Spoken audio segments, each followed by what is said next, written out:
bien, je donne la parole à Gilles Novarina pour le dernier exposé. Et Gilles va donc nous parler de l'œuvre de Léon Jossely et de la manière dont Jossely s'est inscrit dans les débats européens sur l'urbanisme au début du XXe siècle, là aussi toujours dans l'idée d'éclairer finalement les enjeux, les défis qui s'ouvrent, auxquels l'urbanisme est confronté aujourd'hui. Voilà, je vais essayer de faire la dernière intervention, ce qui est toujours difficile. Les gens sont fatigués. Donc je vais essayer de ne pas être trop long et d'aborder quelques points qui ont déjà été... de revenir sur quelques points qui ont déjà été abordés et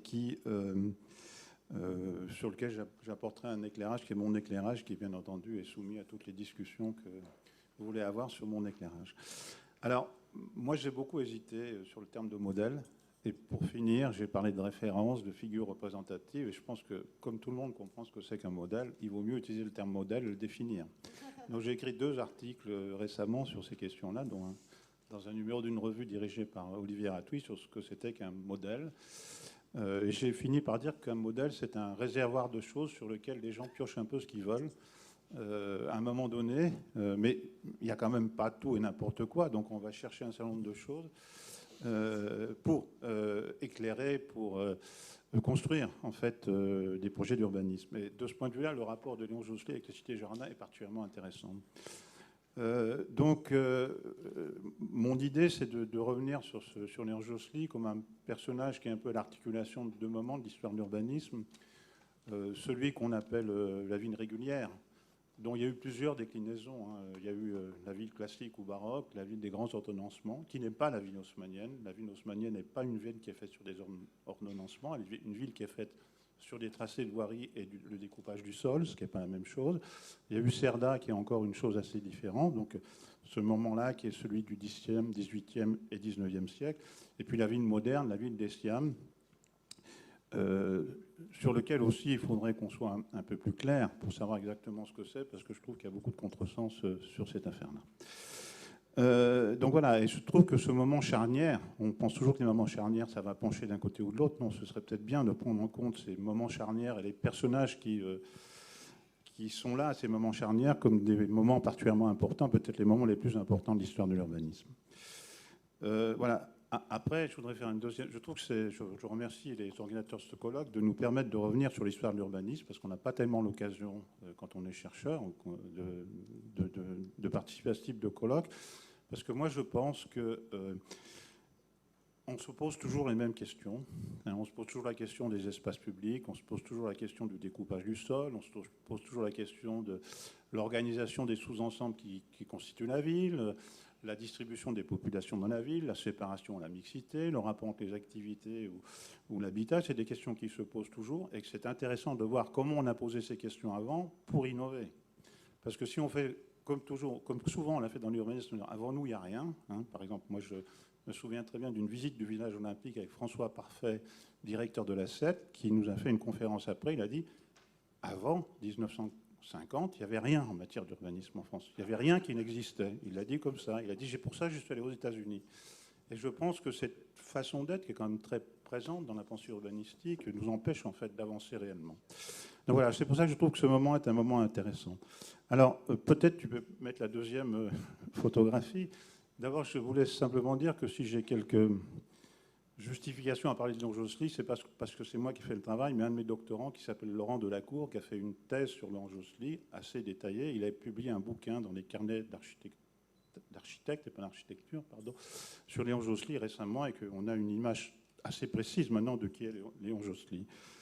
Je ne vais pas vous répéter tout ce qu'il y a sur cette diapositive, mais c'est d'abord quelqu'un qui est formé à l'école des Beaux-Arts.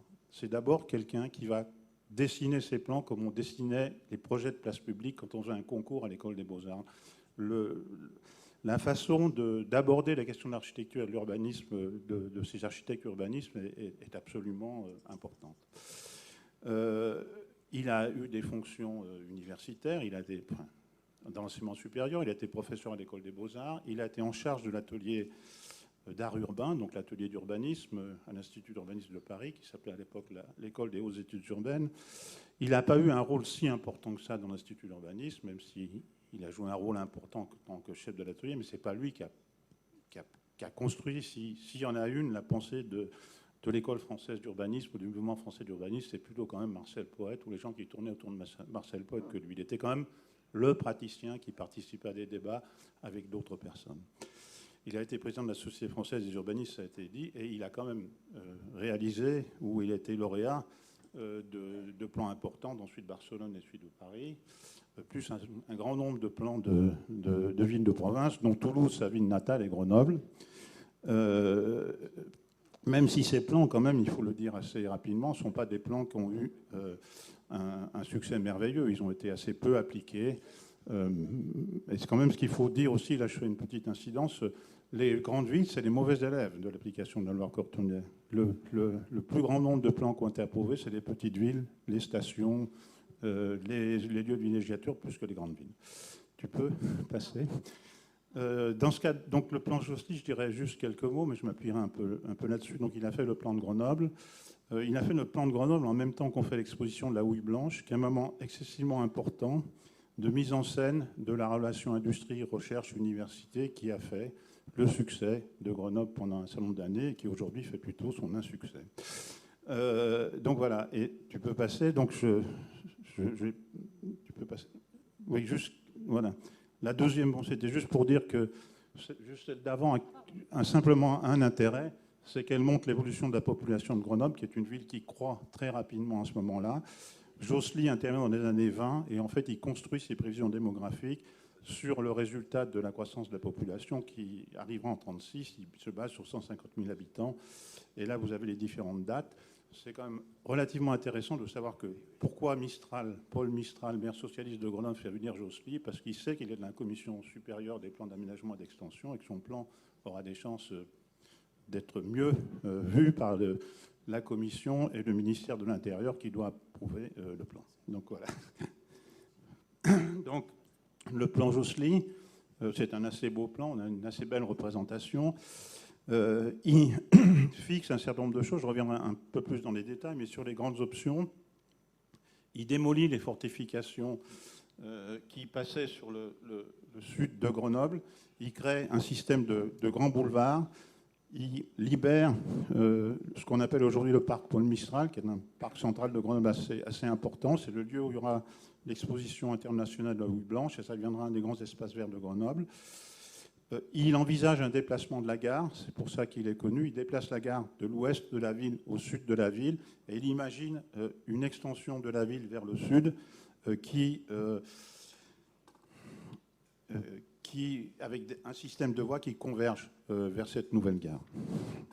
On peut passer la suivante, s'il te plaît. Donc, pour aller un tout petit peu plus loin, je voulais juste dire que Josely n'a pas traduit, mais il a fait l'avertissement d'une des traductions du livre de Raymond Unwin, Town Planning in Practice, traduit comme l'étude pratique des plans de ville. Il en a écrit la préface, l'avertissement, en 1922.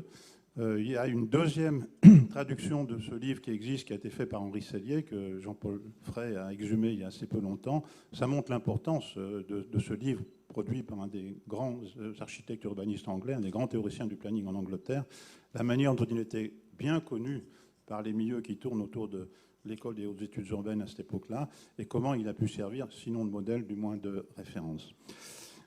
Et donc, je vous conseille, si vous vous intéressez à cette époque-là, de lire ce qu'a écrit Josely. Il a écrit très peu de choses, mais il a écrit 5 ou 6 pages là-dessus qui montrent très bien quelles sont ses intentions et comment un certain nombre d'architectes se positionnent à ce moment-là. Donc, il explique qu'on est dans une période nouvelle de l'urbanisme, qu'on ne pouvait pas prolonger l'urbanisme haussmannien. Donc l'urbanisme haussmannien, il y a une espèce de relation qui est une relation à la fois de continuité, mais en même temps de rupture, et que le moment est ouvert pour la mise en place d'une nouvelle technique de l'urbanisme, il emploie le terme technique, et que cette technique de l'urbanisme, il estime qu'elle aura le succès du plan de la ville romaine, du pittoresque de la ville du Moyen-Âge, etc., etc. Il a des formules qui sont assez particulières. Alors, je peux passer à la suivante. Donc, Pour aller un peu de l'avant, je voulais juste dire comment se positionne Josely, à la fois dans ses plans et dans sa pensée, autour d'un certain nombre de questions. La première, c'est favoriser le développement économique et le bien-être social. La deuxième, c'est rechercher l'harmonie avec le cadre naturel, le site et le contexte local. Ça a déjà été souligné. C'est l'organisation du système des voies, des espaces publics, comment il se positionne par rapport à ça. C'est la question de la nature en ville ou des réseaux d'espaces naturels en ville, du système du verre. Et enfin, c'est la question des typologies. Sur le développement économique et social, Josely explique parfaitement bien et très clairement que ça, c'est quelque chose qui est un grand oubli de la pensée haussmannienne. Je rappelle que la pensée haussmannienne, c'est une pensée qui intervient sur le dessin des espaces publics, sur la structure des espaces publics, que ceux-ci soient des espaces de circulation, des espaces verts, qui découpent le sol en conséquence de ça, que c'est une conséquence de cette action, et que la constitution des îlots est à l'initiative du privé. Elle est simplement encadrée par un règlement qui est un seul règlement pour tout Paris à travers les règles d'implantation par rapport à l'alignement et par rapport aux limites séparatives et les règles de hauteur. Et donc, Haussmann ne se préoccupe pas de la question du logement, il ne se préoccupe peu de la question du bâti, il se préoccupe peu de la question de l'architecture des bâtiments. Il pense que ça, c'est du domaine privé et que la question du logement social, pour lui, relève de la philanthropie et les gens qui tournent autour de lui relèvent de la philanthropie. Il a, par contre, en termes de social, une vraie action sur l'assainissement, l'eau, donc toutes les conditions d'hygiène dans la ville. Et donc, Josely, Marcel Poët, les gens de l'école des hautes études urbaines disent que la question du logement social, de l'amélioration des conditions de vie des pauvres, ce qui était évoqué par le musée social, était une des tâches nouvelles des urbanistes. Et il explique du point de vue économique qu'il faut en fait penser la ville comme un atelier qui appliquerait le taylorisme et que la ville doit être organisée comme ça. Et lisez la citation, mais il le dit qu'il faut raisonner en termes de division et séparation des fonctions. Et qu'est-ce que je veux dire par là? Je veux dire que ce ne sont pas seulement les architectes modernes qui parlent de ça, et qu'il faut arrêter d'imaginer que le fonctionnalisme, c'est ça qui fait la différence entre la pensée des Siam et la pensée de gens comme Josely ou d'autres pensées. Chaque fois qu'on fait un cours, on dit la ville moderne, c'est la ville fonctionnaliste, et moi je pense que ce n'est pas vrai. Si vous regardez la carte d'après, mais je passerai, si on regarde la carte d'après, il utilise le zonage d'abord simplement pour éloigner les usines de la ville, les usines qui polluent. Et c'est exactement la même chose que dit Le Corbusier. Regardez le plan de Chandigarh, les commerces et l'artisanat sont dans la ville et l'usine est à l'extérieur. Donc c'est simplement l'application d'une règle hygiénique pour des raisons d'hygiène sociale qui ne sont peut-être pas fondées. On déplace un certain nombre de fonctions qui sont considérées comme négatives. Donc il y a un espèce de mélange entre séparation et mixité qui est, on a fait une recherche avec Rachel sur cette question-là, qui est une des grandes permanentes de l'histoire de l'urbanisme. Deuxième point, la question, on en a parlé, du site, du cadre naturel, du contexte local. Josely est dans cette idée-là. Et quand on voit un certain nombre de travaux d'autres architectes, on fait des dessins, on prend en compte les courbes de niveau, on prend en compte les différences de l'hydrographie. Enfin, pour tracer un plan, on s'appuie sur le cadre géographique et ce qui existe pour construire un plan. Mais si j'ai remis cette carte, c'est aussi pour dire que par rapport à Haussmann, c'est l'idée aussi que la ville est faite de sous-ensembles qui ont chacun leur spécificité.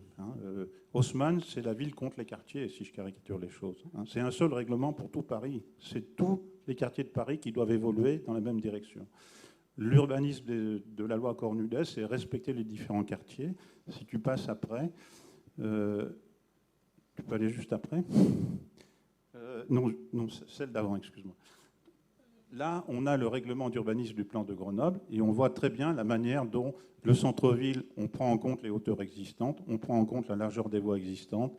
Quand on est sur les grands boulevards de Grenoble qui sont implantés sur l'enceinte, comment on imagine une typologie qui est d'autre nature, les quartiers de villas jumelés, et tout ça en fonction des configurations locales. Donc le zonage dont on a beaucoup parlé, c'est un zonage naturel, comme le dit Marcel Poët, et ce n'est pas un zonage dogmatique. Ce n'est pas un zonage qui est basé seulement sur la séparation des fonctions, c'est un zonage qui tient compte des différentes typologies. même s'il y a l'idée quand même de sortir l'industrie de la ville, ça je l'ai dit avant. Donc s'il faudrait que tu retournes avant, excuse-moi, c'est embêté. Sur la question... Non, pardon, on peut aller plus loin. Sur la question des tracés, troisième point. Là, quand même, il y a une grande continuité entre Haussmann et Josely. Et quand on regarde le plan de Barcelone, on le voit. Moi, je trouve que c'est important de regarder les plans, de voir comment ils sont faits. Ils s'appuient sur le prolongement des diagonales du plan d'Haussmann pour reconstruire à travers un système de perpendiculaires la nouvelle géographie des espaces publics dans la ville. Donc ils s'inscrivent vraiment dans cette tradition, même s'il ne le dit pas. Il y a une grande continuité de ce point-là. De la même manière, sur la manière de constituer les places publiques, il introduit le carrefour giratoire qu'il n'a pas inventé, et on peut dire qu'il en met un peu partout. Regardez encore une fois le plan de Grenoble, il y en a vraiment beaucoup, et on ne sait pas, ils sont tous aussi utiles. Mais là-dessus, il y a quand même vraiment, on peut imaginer qu'il y a continuité, et c'est ça quand même qui fait la différence avec la ville moderne. La ville moderne ne sera plus structurée sur la pensée du système de voirie de la ville régulière d'Haussmann. Il sera pensé sur la théorie de la voirie de desserte qui est formulée par François Parfait, qui est une reprise de ce que dit Le Corbusier dans la charte d'Athènes. Quatrième point, je suis un peu long peut-être, il me reste encore 2 diapos. La question des espaces verts.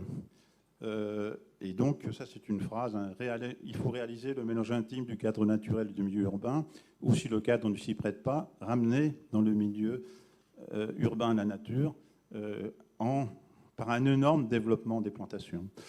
Et en fait, là aussi, il fait référence explicitement à la cité-jardin, et il fait référence explicitement à la manière dont est organisée la nature dans la cité-jardin. Et la cité-jardin, Garden City, il n'y a pas de S à Garden, ça Jean-Pierre Frey l'a bien souligné, hein. Ce n'est pas une des maisons avec des jardins, c'est la nature qui structure la ville. Et il y a la ceinture verte, le Central Park, les allées plantées, les petits chemins qui séparent l'arrière des maisons, les squares de quartier, les greens dans les closes, les grands espaces de récréation. Donc c'est un ensemble, un dispositif spatial d'organisation de la nature qui est très développé, qui vient d'Haussmann. Hein. C'est Alphonse Alphand qui a commencé à le penser, et Jean-Claude Nicolas Forestier qui a travaillé avec Haussmann. Ça a été aux États-Unis par Olmsted, ça a été repris par les gens de la Cité-Jardin, et ça montre les échanges qu'il y a entre les Anglais et les Français et les Américains sur ces questions-là. Dernier point, donc dernière diapositive, c'est la question des diversités typologiques. Haussmann, c'est quand même un seul type d'îlot, même s'il prend des formes différentes. Enfin, je caricature un peu pour aider à ma... L'urbanisme de cette époque-là, c'est d'une part l'îlot ouvert des HBM, redécouvert par Potsdam Park au début des années 90, mais qui a été aussi appliqué par Perret dans la reconstruction du Havre de manière particulièrement intéressante. C'est aussi ces formes de groupement de maisons en bande qui s'appellent le close et que les Français introduisent, Cellier et ses architectes l'introduisent dans la cité-jardin sous le nom du clos. Donc c'est une diversité de formes beaucoup plus complexe. Sur les grands boulevards de Grenoble, c'est un système de plots, c'est-à-dire de gros immeubles qui sont au milieu de leurs parcelles et qui sont disposés de manière régulière le long du boulevard. C'est des maisons en bande, c'est des maisons individuelles, c'est des lotissements de maisons régulières. Donc il y a une plus grande diversité de formes urbaines que dans l'urbanisme haussmannien. Ce que je veux souligner là, c'est une dernière chose. C'est le fait que ce type de forme urbaine ne marche pas si on produit la ville comment Haussmann voulait qu'on la produise. Ça suppose des plans de masse, ça suppose une maîtrise publique, au moins partielle. Et donc ça, c'est un déplacement de la limite entre public et privé. Et donc je vais conclure. Le rapport à la Garden City est particulièrement intéressant. Je reviendrai pour terminer sur cette histoire de modèle qui me court dans la tête en ce moment. Quand on regarde les travaux de Christian Topalov et Susanna Magri, quand elles ont écrit l'article sur les Garden City et le transfert en France, elles disent en gros non, c'est pas vrai parce que l'Angleterre, c'est un pays où il y a des philanthropes qui achètent des terrains, qui créent des Garden City. Le modèle de la ville satellite ne marche pas. Cellier l'avait dit avant elle, etc., etc. En fait, c'est vrai que les urbanistes français, Cellier, Josely, toute une série de gens qui travaillent autour de la question de la cité-jardin, ne s'intéressent pas au modèle de Howard. Par contre, ils s'intéressent au bouquin de de Raymond Unwin, à la manière dont Raymond Unwin a posé un certain nombre de questions sur les tracés, sur la typologie, sur le système du verre. Et en fait, Josely parle du littérateur qui est Howard, qui est un philosophe en fait, et du technicien qui a permis en fait la réalisation de Lex Schwartz. Et il dit c'est du côté de Raymond Unwin qu'il faut aller chercher les choses. Donc ça montre qu'un modèle, on en prend un peu ce qu'on veut. Quand on va regarder le transfert de la Cité Jardin aux États-Unis, c'est plutôt Howard, c'est plutôt un certain nombre de choses autour de la propriété qui sont prises. Quand on va en Allemagne, c'est quand même la propriété municipale du sol, mais ça donne des formes aussi différentes de la Cité Jardin que les rangées d'immeubles de Ernst May, qui a aussi travaillé avec Raymond Unwin, ça on ne le sait pas beaucoup. Donc il y a une diversité d'emploi d'un modèle qui est particulièrement intéressant. Et pour terminer, je voulais revenir sur le pittoresque. Je trouve que c'est intéressant, la question du pittoresque, et que Raymond Unwin l'a bien posé. C'est-à-dire que ce n'est pas une approche picturale ou esthétique. Il le dit très bien. On peut pratiquer les irrégularités à condition qu'il y ait une justification qui soit liée au cadre géographique ou à l'histoire.